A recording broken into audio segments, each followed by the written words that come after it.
everybody, thanks a lot for joining me. This is going to be a product fails video. Actually, it's all about makeup pretty much in this one. I like to do these videos every so often because I think it's just as important as the favorites to talk about the things that don't work. There are many products that I feel kind of take it or leave it about, but then there are some things that I really dislike, and so those will be the things I'm talking about in this video. Still could work for other people, just not my bag of tricks. The first thing that I want to mention, and I may actually do a blog post, I had swatched a bunch of these recently and I think they swatch beautifully, but they just don't perform on the eyes, and it's the Milani Fierce Foil Eye Shines.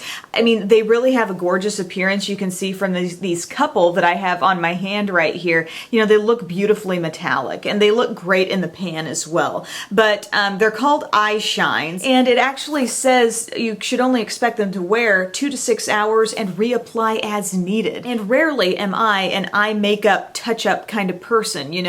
I'll maybe, you know, put a little bit of a mattifier on my skin. I'll touch up my lip color, but I don't like to have to go back and really tweak the eye look. I have a high expectation for staying power with eye makeup. And this stuff, while it's creamy, it doesn't totally set once you get it on there. So it creased on me. It did not look pretty at all. I mean, I kind of knew that that was going to happen from the swatches I had taken, but after trying this and wearing it, you know, it just confirmed my suspicions that this is not a product that wears well. So typically you might say, well, I've got a cream shadow, it doesn't last very well, so I'll set it with something. But the one strength of this product is the beautiful finish, so I wouldn't want to really cover that up with a powder. And it comes with this like silicone rubbery little mini spatula type product for application, and that did not work for me at all. And Milani, really, they're probably one of my favorite drugstore brands because they come up with a lot of great things, but this is just unfortunately not one of them. This is one of those where I'm like, what were you thinking? You know, they do look beautiful, and maybe for like just very temporary use, like if you wanted to put this like kind of shiny spotlight on part of your eyelid for photos or just a very temporary situation, it might be good. Another thing that was a Milani beautiful product at a glance, but a staying power fail for me, was this Constellation gel eyeliner. Did anybody else try this? I have it here in Enchanted Black Opal. But this product has combined a couple of my pet peeves because they've got this kind of glittery overspray on the gel liner, and it seems like it should be really nice and creamy. And I'll do a little like swatchy swatch from the brush here on my hand, and it looks pretty at a glance, but this stuff did not wear well for me at all. It may have actually faded a little bit sooner than these guys. And I wasn't rubbing my eyes were not watery, but it really like faded along the lash line, and I winged it out as well, and forget about it. I mean, that stuff did not last. While we're on eye products, I guess I'll just continue with that and talk about these e.l.f. Baked Eyeshadow Trios. Now the e.l.f. Baked eyeshadows, just the singles, which have been out for quite some time. They've got a great shade called Toasted and a really pretty plummy shade. There are several of those that I think are just gorgeous. They're really great eyeshadows. They go on nicely. They have a nice texture to them. And some baked things are really, really dry. These, sadly, are some of those dry baked products that do not work well, these trios. I specifically recall wearing this plummy trio and thinking that that shade looks so pretty here in the packaging, and then it's like, it's a barely there type color. And these would be products where you could lay down a base of some sort and you might notice a little more color coming off of them, but part of why they're a fail for me is just because I know e.l.f. does a good baked single shadow, so why can't these be that kind of quality, you know? And I know there are a lot of people out there who like this, but the L'Oreal Paris Carbon Black Liner Intense, I had picked this up when I was running low on black liquid liner, and I had not yet reordered my Jordana Color Envy liquid liner that I use all the time, and I think I remember trying this in the past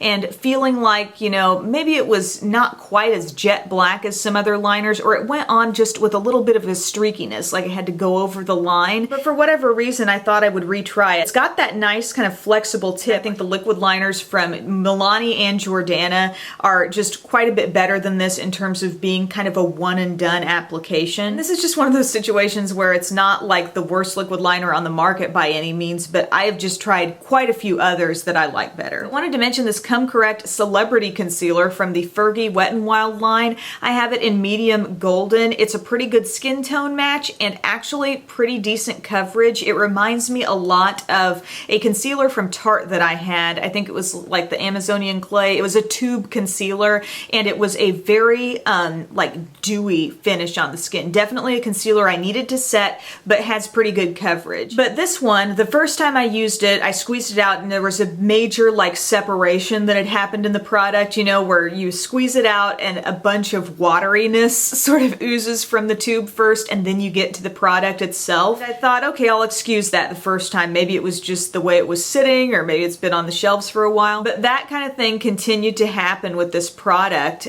for me. It kept being this watery ooziness no matter how I would store it. You know, I stopped storing it tipped down and laid it flat, and I continued having to squeeze out so much of the product first to actually get to the part of the concealer that I felt was usable. I wanted to like this because I actually thought it had good coverage. Here's a brush fail. This I got from Walmart. It seems like just a brand exclusively carried by Walmart. These brushes that have the sort of fluorescent or pastel colored handles, and this one says smooth coverage, and I got it as like a foundation buffer type brush. And then I don't know if you can see it to look at it up closely here, but there's actually like a chunk of brush sort of missing here in the way it was cut. Like it was not cut super evenly all the way around. There's quite a dent right in the one side, and it's like this brush got a bad haircut. Definitely does not perform as well as the Up and Up brush that I love, that I raved about in my affordable brush rave video. You might say, well, it's a cheap brush, what do you expect? Well, I've tried plenty of cheap brushes that have an even cut to them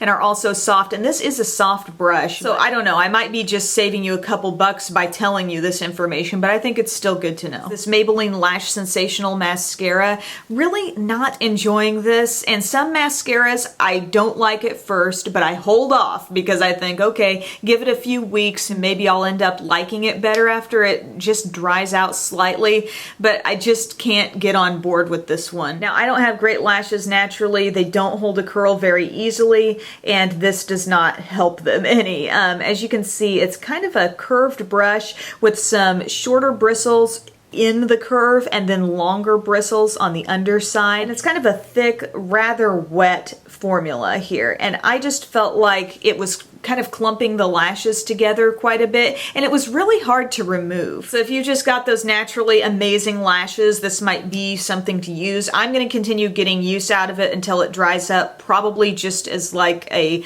precursor to false lashes when I want to wear them. Has anybody else had a weird experience with the Tarte blush in Blushing Bride? I have a lot of these Tarte blushes. I got like a big set of a bunch of the Tarte blushes, and so many of them are that buttery smoothness. They're pigmented, they're long wearing. Just to look at the pan in there and the product, it seems like it should be, you know, a blush that would have some intensity to it, and compared to so many of the others, even some shades in their line that are lighter than this have a lot more buttery smoothness. And this one, it feels kind of dry to the touch, and I wasn't seeing it much on my cheeks. Like I really felt like I was building it up. Maybe I have a flawed one with this particular product. I'd love to know if anybody else has this and finds it to be super pigmented, because I think so many of Tarte's other blushes are really, really good, and this one just was not hitting the mark. I had revisited my local Sally Beauty Supply for the first time in a long time, and I found several really awesome things, but this was not one of them. It is the Get a Glow Finishing Powder,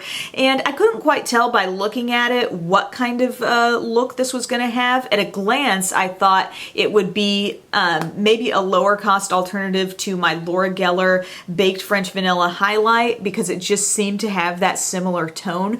But once I was able to open it up and get it out of the packaging, I could see, well, okay, there is a little bit of glitter in this product, so that's a slight mark against it in my book anyway. But also, it just has kind of a chalky look, like a very dry kind of white chalkiness with a little bit of glitter mixed in. So just worn all over the skin as the finishing powder this claims to be. I didn't think it gave me really any added radiance, and then even just to spotlight areas like you would as a highlight, it just did not give me the look I was after, so I can't really recommend that. Another thing that seemed really cool to me in theory, but I just didn't really like the consistency of it, for me anyway, is the NYX Conceal Correct Contour Palette, and I have it here in light. So what you're seeing here are several different tones of cream product that, as you could see, could be used as a cream contour, maybe more corrective shades, some skin tone matching type shades, even a brightening yellow. And I have used all of them, but I think they have a really thick texture that makes them kind of hard to blend on the face, and a thickness on the skin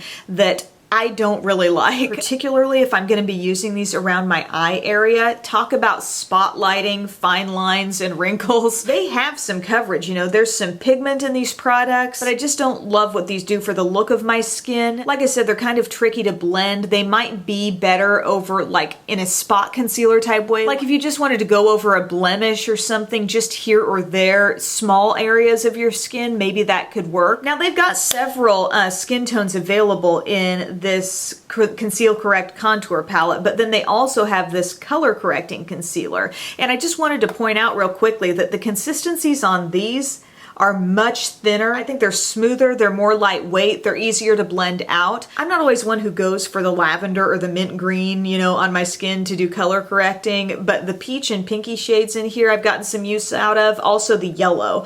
But I was really surprised at how these didn't have the same formula. This is very thin and these are very thick. Whew, sorry, just had a moment there. My camera fell over, a bunch of stuff fell off my table here, so let's straighten out just a touch. The last thing I just want to mention here, and I know I've reviewed these particular lipsticks a while ago, but I got another one, and it was not because I wanted this lipstick solely. I wanted the LORAC Unzipped Cheek Palette, and this Alter Ego lipstick came with it. The shade is called Girl Next Door. It looks like a decent enough pink shade, but I do not enjoy this formula at all. It feels dry on my lips, and not in the sense that like it starts okay, but then it becomes drying. It's just flat out dry from when I first put it on my lips. I have not enjoyed several individual colors I've had, and I don't like this one either. The cheek palette is nice. I do enjoy that, but if you were getting this palette and the fact that there was a lipstick thrown in was really like a selling point for you, I just want you to know this is not a really comfortable lipstick formula. Pigment wise, you know, it will show up on your lips. There's not a lack of richness of color. But as you guys know, if you've watched me for any length of time, I'm a big feel person when it comes to lips. It's hard to forget when you're wearing an uncomfortable lip product. It's like always on there, you're taking a drink of something, you're talking, and it's hard to let go of the thought that, there's something annoying on my mouth. So guys, those are my recent makeup fails. If any of those work for you, I say more power to you, but they just didn't work for me, and I like to be able to share that information with you every now and then. So thanks again for watching, and I'll see you next time. Bye-bye.